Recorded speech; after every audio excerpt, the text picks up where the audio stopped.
여러분 안녕하십니까? 최근 헌정사상 최장인 24시간 필리버스터 등을 통해서 장동혁 국민의힘 당대표 인기가 급등하고 당원 게시판 게이트 당무감사 결과 발표가 임박하면서 초조감을 느낀 한동훈과 친한계가 그동안 자신들이 비난하고 흠집내려고 발버둥을 치던 장동혁 대표를 향해 통합이니 연대니 운운하면서 구애를 하고 있습니다. 또 지금까지 노골적으로 한동훈이나 이준석을 비호하고 윤석열 전 대통령과 장동혁 대표를 비난해온 제도권 언론도 장 대표에게 한동훈과 이준석과 손을 잡으라고 압박을 하고 있습니다. 이런 움직임에 대해 장동혁 대표는 지금은 연대를 논하기보다는 우리 당이 바뀌고 강해져야 할 시기이며 구체적인 연대를 논하기에는 시기상조라고 한동훈 이준석과의 연대설을 일축했습니다.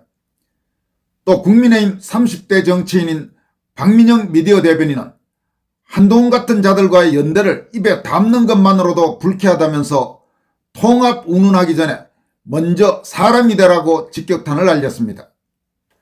박민영 대변인은 오늘 비대위 노래를 부르면서 어차피 망할 지도부라 징계 같은 거 신경 안 쓴다고 실컷 떠들고 다니더니 24시간 필리버스터 이후 분위기 바뀌니까 아무튼 연대하잔다. 총선 비대위 때부터 사사건건 대통령과 반목하고 당 전체가 목 놓아 반탄 외칠 때 나홀로 조기 대선 준비하면서 기어이 정권 꼬꾸라뜨려 놓고 본인들 차례되니까 연대하자고. 피해자들 마음은 안중에도 없고 산 사람은 살아야지 식으로 얼렁뚱땅 뭉개려는 박연진도 울고 갈 강약, 약강, 학폭 가해자 마인드에 형언할 수 없는 분노를 느낀다라고 비판했습니다.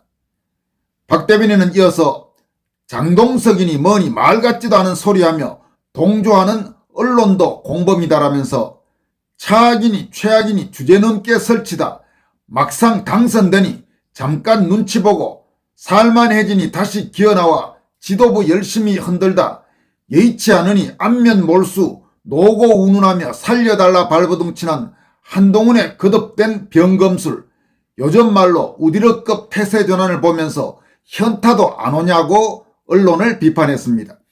여기에 지금 나오는 장동석이란 것은 최근 일부 신문에서 장동혁 대표에게 한동훈 이준석과 손잡으라 이러면서 장동혁의 장, 한동훈의 동, 그리고 이준석의 석 이렇게 해서 말도 안 되는 말 같지도 않은 장동석이라는 말을 만들어낸 모양입니다.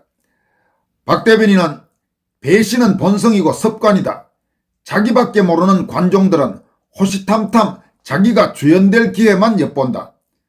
조직에 하등 도움되지 않는 건 물론이고 제때 싹을 잘라내지 않으면 다시 고개 쳐들고 등 뒤에서 칼꼽기 마련이라면서 그런 자들과 연대를 입에 담는 것만으로 불쾌하다. 통합 운운하기 전에 먼저 사람이 되라고 강조했습니다.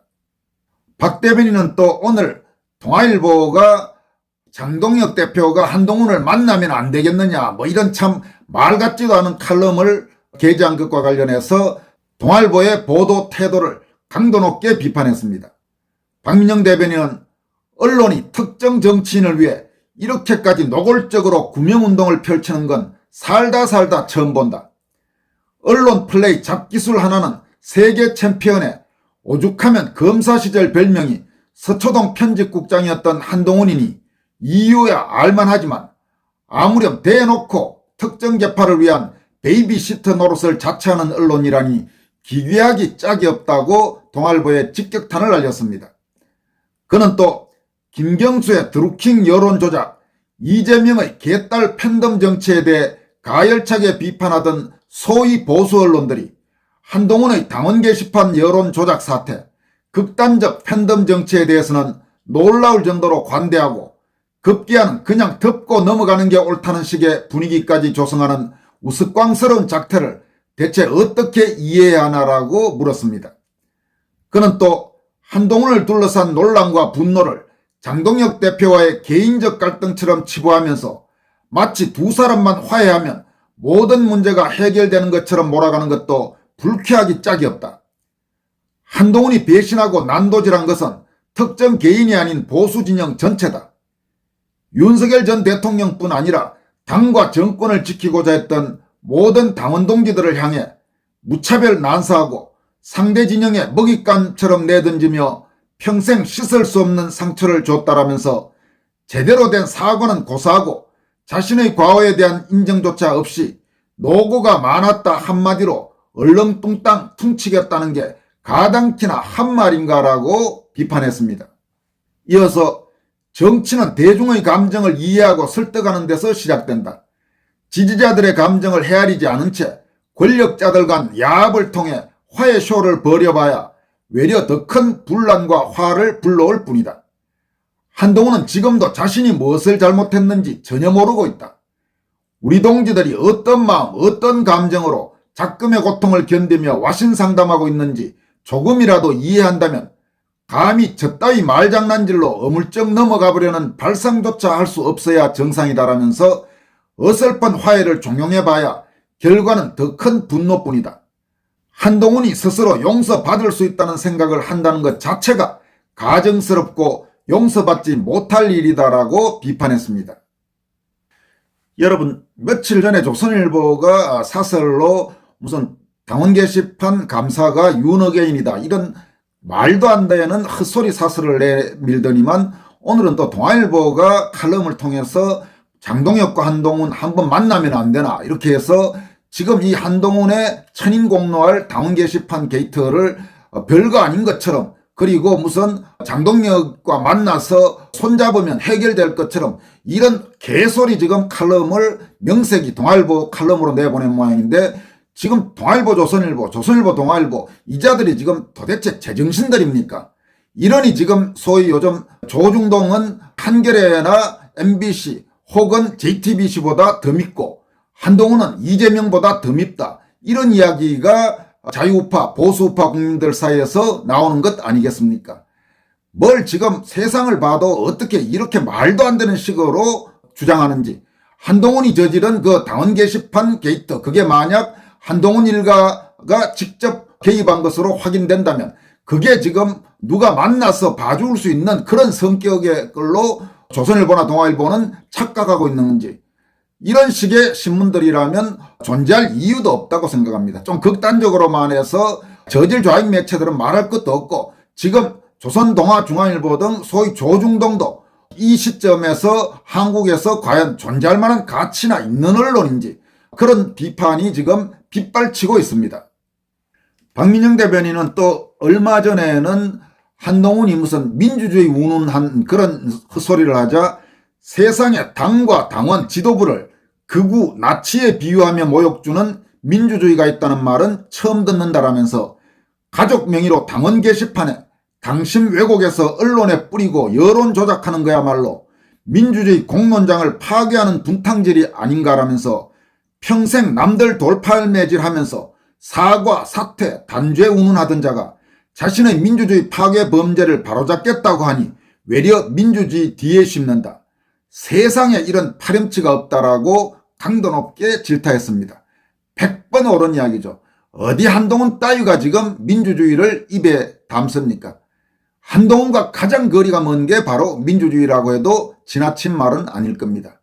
도저히 용서할 수 없는 한동훈 같은 자들을 비호하는 언론을 포함해서 이 한동훈 비호 세력도 마찬가지입니다. 절대로 용서할 수가 없는 자들입니다. 이처럼 소위 조중동 등이 장동혁 대표를 향해서 한동훈 또 이준석과 손잡으라고 압박을 가하고 있는 것에 대해서 장동혁 대표는 지금은 구체적인 연대를 논하기에는 시기상조라면서 일축했습니다.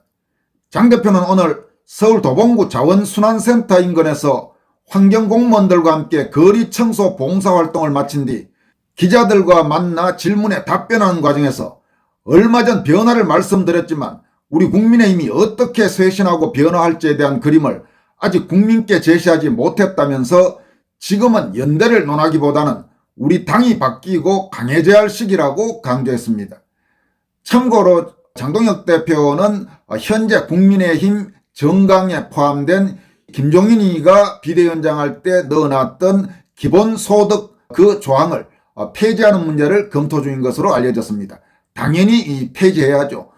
보수정당, 우파정당 정강에 기본소득 운운하는 그런 말이 들어가 있다는 자체가 코미디도 그런 코미디가 없죠.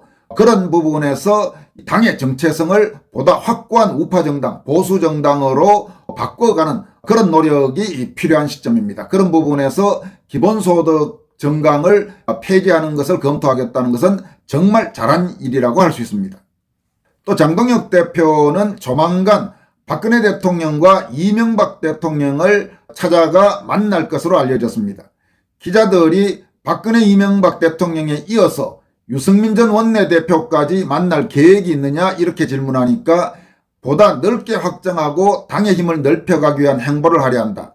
어떤 분을 어떻게 만나 뵐지 여러 고민을 해보겠다고 답하면서도 전직 대통령들을 뵙는다는 계획 외에 다른 분들에 대해서는 구체적인 계획을 가지고 있지 않다 이렇게 선을 그었습니다.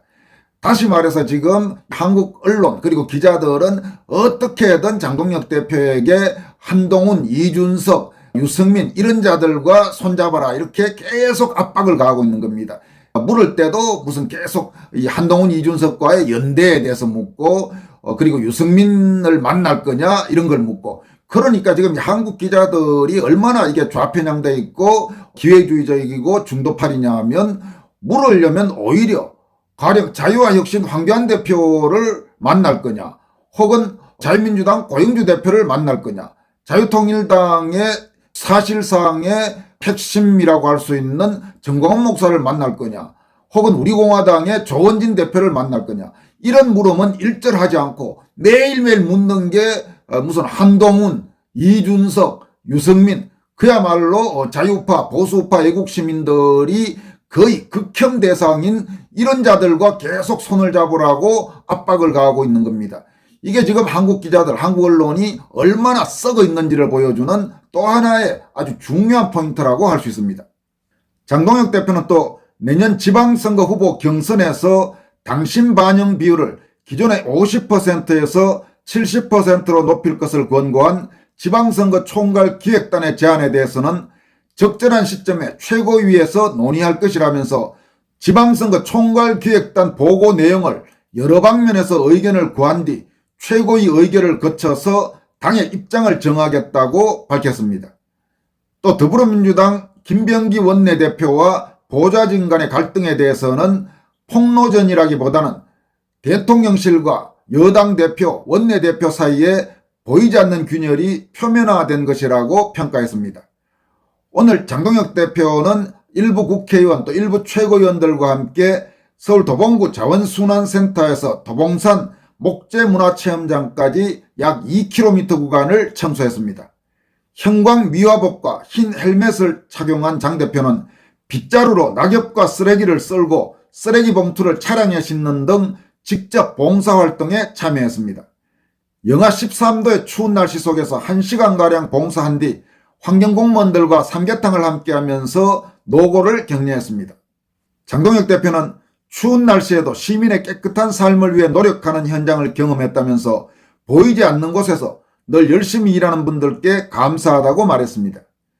이어서 그는 더 낮은 곳에서 어려운 분들을 살필 수 있도록 약자와의 동행위원회를 함께하는 위원회로 개편해서 254개 당협에 상설위원회로 두겠다면서 민생 행보를 강화하겠다는 의지를 밝혔습니다. 여러분 최근 장동혁 대표의 행보 하나하나가 대체로 참 제대로 되는 그런 길을 가고 있습니다.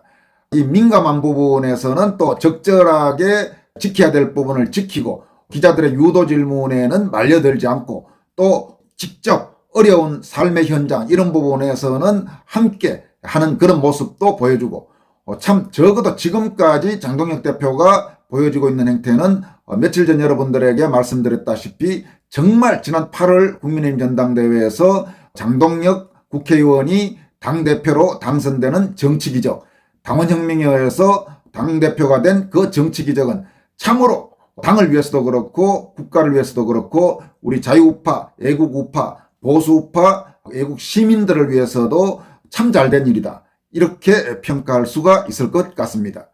지금까지 권순할TV였습니다. 여러분 고맙습니다.